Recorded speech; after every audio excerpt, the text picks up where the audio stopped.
Jumpa lagi dengan saya di DGS Official. Pada kesempatan ini saya akan melanjutkan pembahasan tentang dokumen Nostra Aetate artikel 2, di mana dalam artikel itu dikatakan demikian. Dengan sikap hormat yang tulus, gereja merenungkan cara-cara bertindak dan hidup, kaidah-kaidah serta ajaran-ajaran yang memang dalam banyak hal berbeda dari apa yang diyakini dan diajarkannya sendiri. Tetapi tidak jarang toh memantulkan sinar kebenaran yang menerangi semua orang. Namun gereja tiada hentinya mewartakan dan wajib mewartakan Kristus, yakni jalan kebenaran dan hidup, sebagaimana tertulis dalam Yohanes bab 14 ayat 6. Dalam Dia manusia menemukan kepenuhan hidup keagamaan. Dalam Dia pula Allah mendamaikan segala sesuatu dengan dirinya.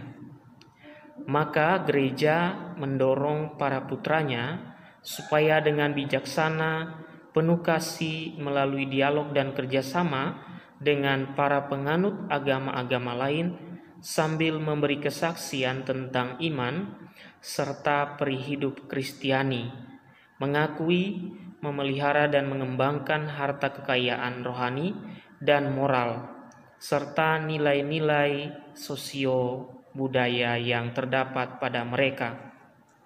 Nah, Bapak Ibu Saudara-saudari, artikel atau dokumen Nostra Aetate seringkali ditanggapi atau ditangkap secara salah, atau banyak orang menafsirkan bahwa perkataan tadi adalah atau kalimat tadi adalah sesuatu kalimat yang tidak tepat dan bertentangan dengan ajaran extra ecclesia nulla salus, atau tidak ada keselamatan di luar gereja.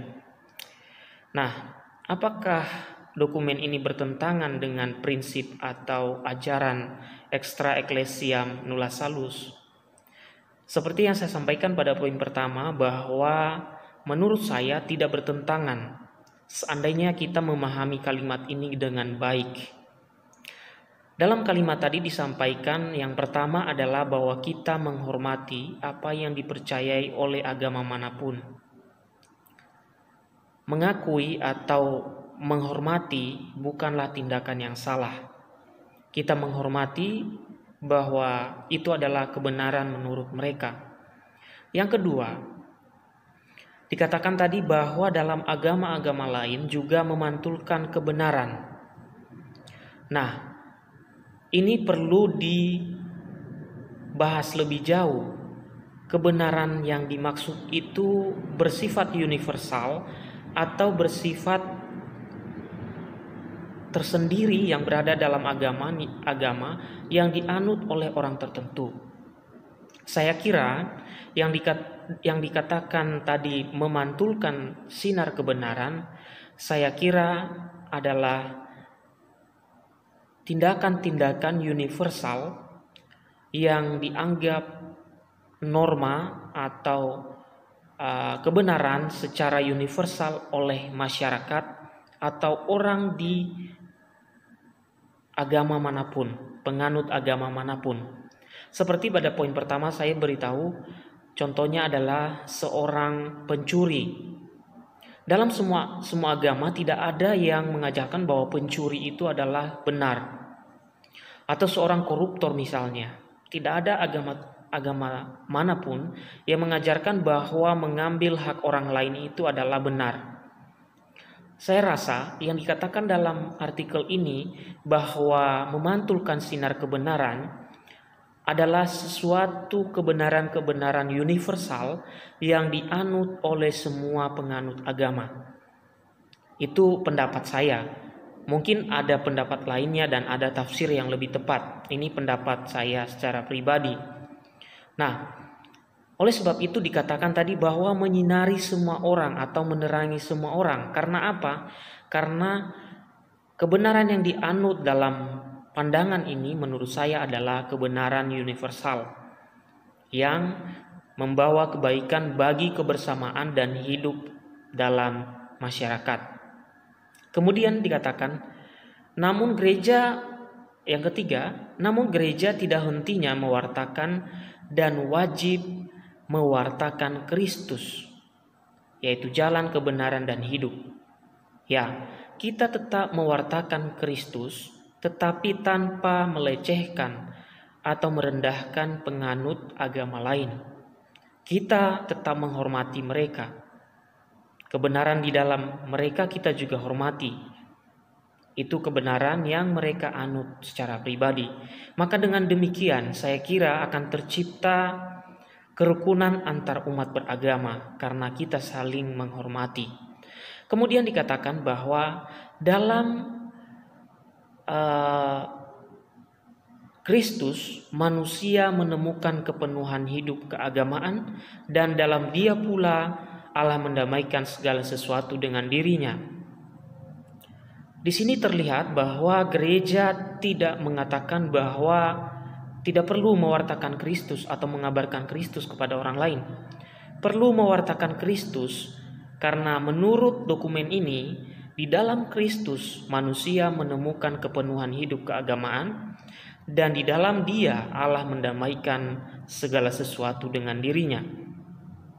Yang keempat dikatakan bahwa gereja mendorong para putranya supaya dengan bijaksana, penuh kasih, melalui dialog dan kerjasama dengan para penganut agama-agama lain, sambil memberi kesaksian tentang iman serta peri hidup Kristiani, mengakui, memelihara, dan mengembangkan harta kekayaan rohani dan moral serta nilai-nilai sosiobudaya yang terdapat pada mereka.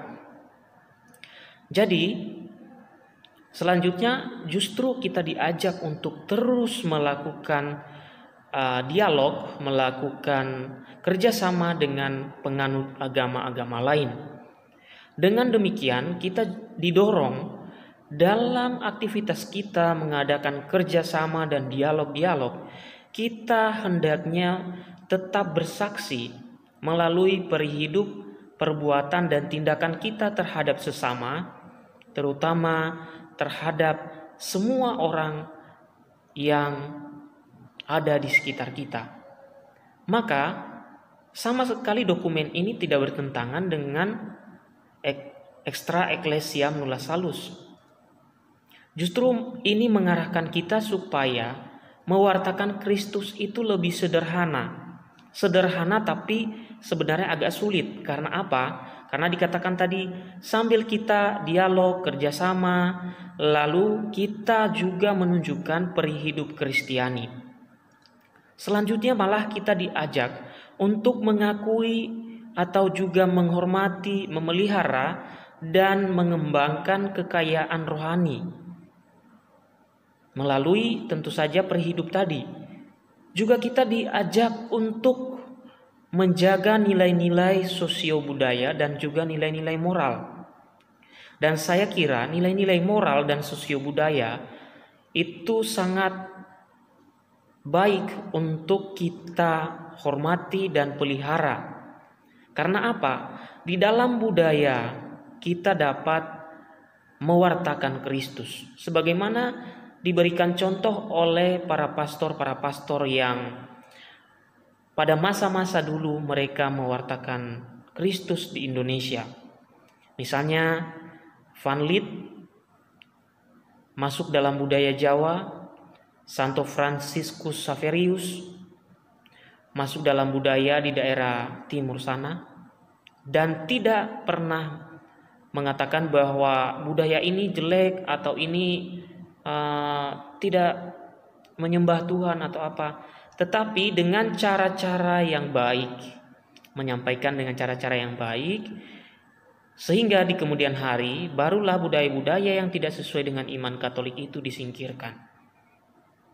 Tetapi budaya-budaya yang dapat mengembangkan iman kita kepada Sang Khalik, Tuhan, atau orang memanggilnya yang ilahi atau Tuhan atau apalah panggilannya, selagi budaya itu mengantar kita menuju kepada Tuhan, maka budaya-budaya itu perlu kita hormati dan pelihara. Maka menurut saya, dokumen Nostra Aetate ini tidak pernah mengajarkan kita bahwa kita harus membuang extra ecclesiam nulla salus.